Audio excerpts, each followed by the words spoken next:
Hello बच्चों, कल मैं आपको एक समीकरण बताया था जिसमें मैंने आपको बताया था पूंजी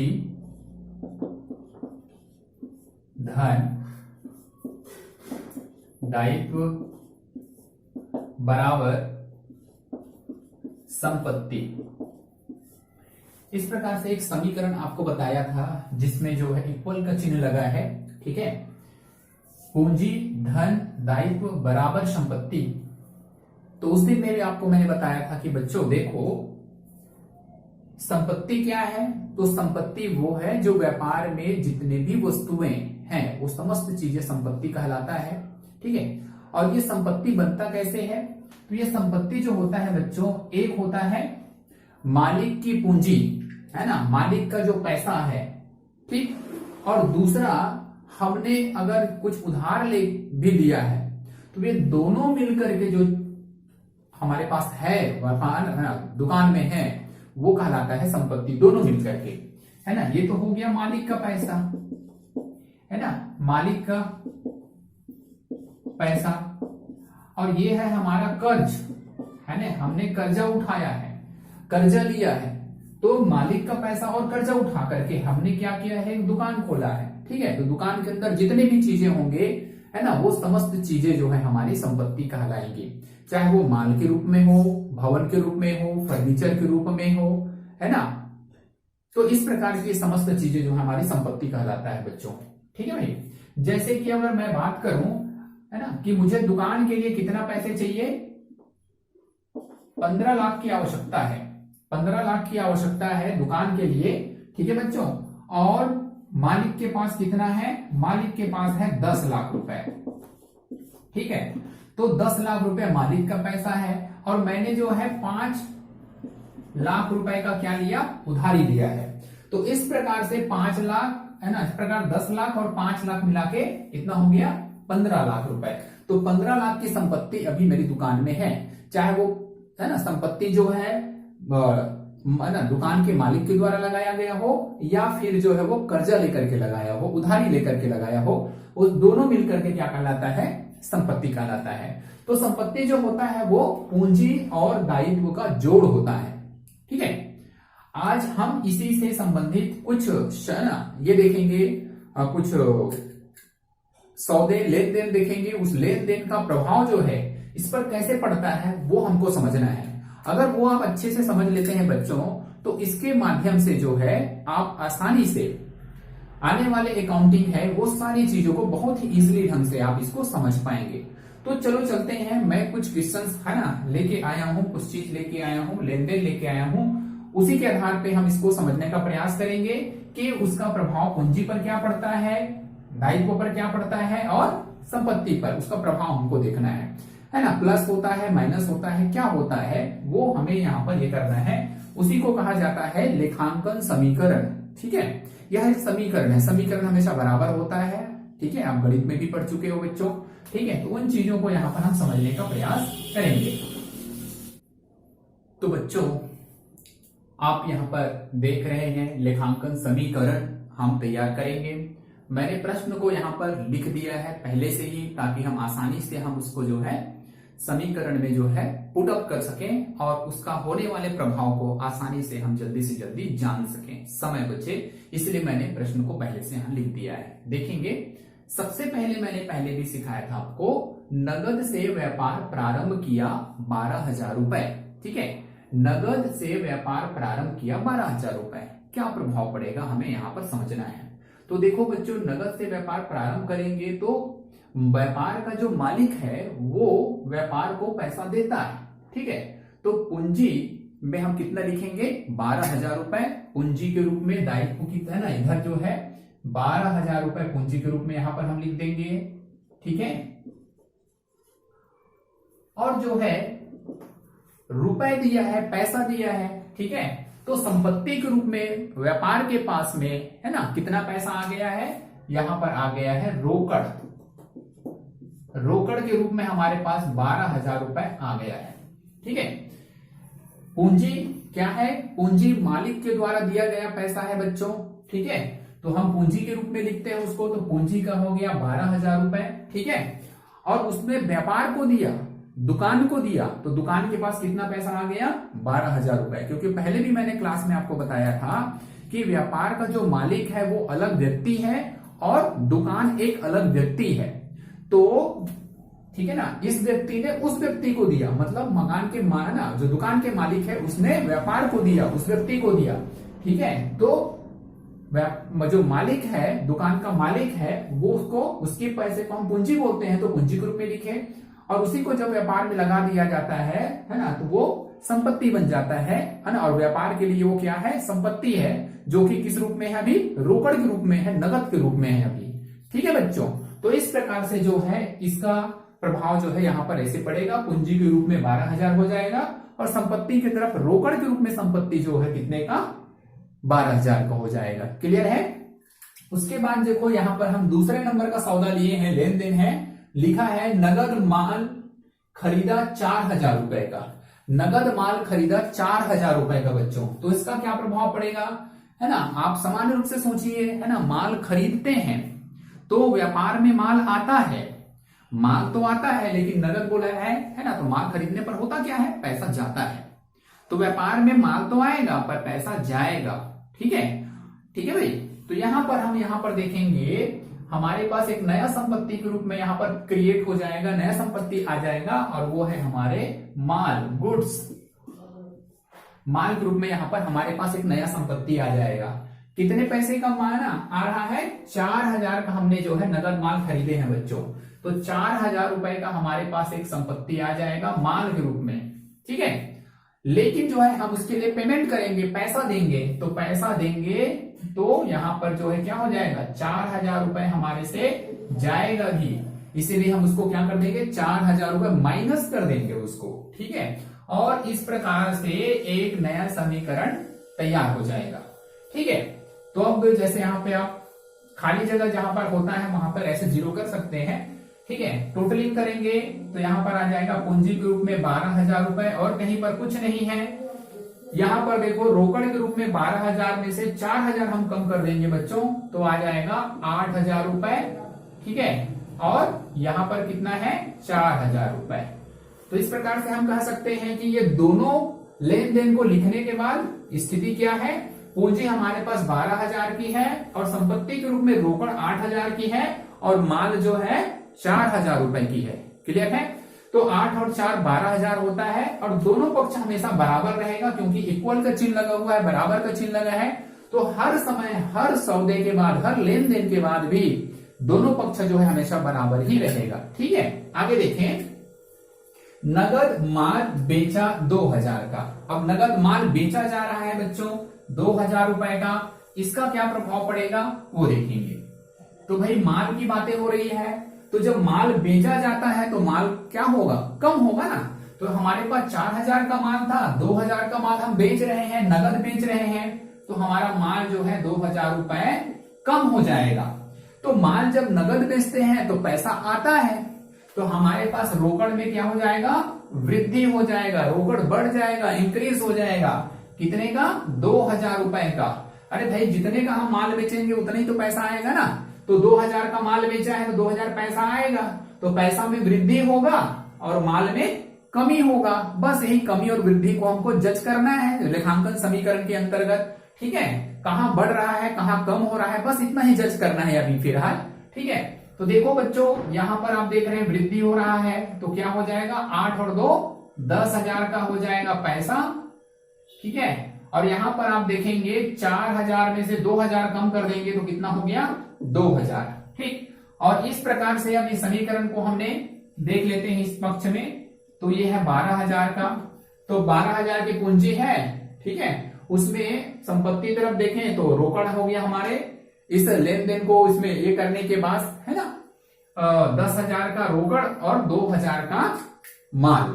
ठीक, अब अगला देखिए बच्चों, उधार माल खरीदा 1,500 रुपए का। अभी उधार माल खरीदने की बात हो रही है। इसके पहले जो है हमने माल जो खरीदा था बच्चों वो नगद में माल खरीदा था, अभी उधार में माल खरीद रहे हैं। अब इसका प्रभाव हम यहाँ पर देखेंगे तो इसका भी प्रभाव जो है इधर ही पड़ने वाला है, संपत्ति तरफ ही पड़ने वाला है। माल जब खरीदा जाएगा तो माल तो बढ़ेगा, है ना। और उसके बदले में हम क्या कहते हैं पैसा, लेकिन यहाँ पे उधार की बात कही जा रही है, ठीक है ना भाई। तो उस समय भी आपको मैंने बताया था कि अगर हम जो है उधार माल खरीदते हैं बच्चों, तो उस समय तो पैसा नहीं देना होता है, लेकिन बाद में उस पैसे को हमको लौटाना पड़ेगा। तो जिस व्यक्ति से हम उधार माल खरीदते हैं तो वहां पर हमारा एक दायित्व निर्मित हो जाएगा, ठीक है, और उसको कहा जाता है लेनदार, उसको कहते हैं लेनदार, लेनदार क्रिएटर, ठीक है। तो यहां पर जो है इसका प्रभाव पड़ेगा बच्चों, है ना, 1,000 रुपए। अच्छा, यहां पर माल बेचा जा रहा है ना, यहाँ पर माल खरीदा जा रहा है, तो इसका प्रभाव हमारा पड़ेगा लेनदार पर। लेनदार पर होगा तो कितना होगा, 1,500 रुपए लेनदार के रूप में। और यहां पर हमारा जो है खरीद रहे हैं तो प्लस हो जाएगा 1,500 रुपए का। इस प्रकार से एक नया समीकरण बन के आएगा 12,000, ये हो जाएगा 1,500 रुपए, और यहां पर है 10,000 का, दोनों प्लस कर देंगे बच्चों तो हो जाएगा 3,500 रुपए। दोनों को जोड़ेंगे बच्चों तो 13,500 रुपए होगा, इधर भी जोड़ दो 13,500 रुपए। तो इस प्रकार से हर कंडीशन में जो है, हर लेन देन के बाद जो है समीकरण बराबर ही होता है। तो इस प्रकार से ये समीकरण हमारा हो जाएगा बराबर। उसके बाद अगला जो है हम देखते हैं, उसका देखते हैं प्रभाव क्या पड़ रहा है अगला सौदा का। अगला सौदा है उधार माल बेचा 1,000 रुपए का। अब उधार माल जब बेचा जाता है बच्चों, ठीक है, तो माल पर ही प्रभाव पड़ रहा है, बेचने से क्या होगा, कम होगा, ठीक है, बेचने से कम होगा 1,000 रुपए का। और उधार में बेच रहे हैं, भाई पैसा आना चाहिए था, लेकिन उधार में बेचेंगे तो पैसा तो नहीं आएगा। तो जब पैसा नहीं आ रहा है तो है ना, एक नया समझना, पैसा अभी खैर नहीं आ रहा है, लेकिन बाद में आना ही है, प्राप्त होना ही है ना। तो वहां पर जो है हमारा जो है देनदार का निर्माण हो जाता है, ठीक है, देनदार के रूप में एक नई संपत्ति क्रिएट कर देंगे वहां पर, ठीक है। किसको बोलते हैं देनदार, ऐसे व्यक्ति जिसको हमने उधार में माल बेचा है, ठीक है, उसको हम देनदार बोलते हैं। तो देनदार के रूप में हम जो है नया, है ना, संपत्ति के रूप में हम लिख देंगे कितने का, 1,000 रुपए का देनदार, ठीक। और इस प्रकार से जो है बच्चों फिर से हम एक समीकरण को मैच करेंगे।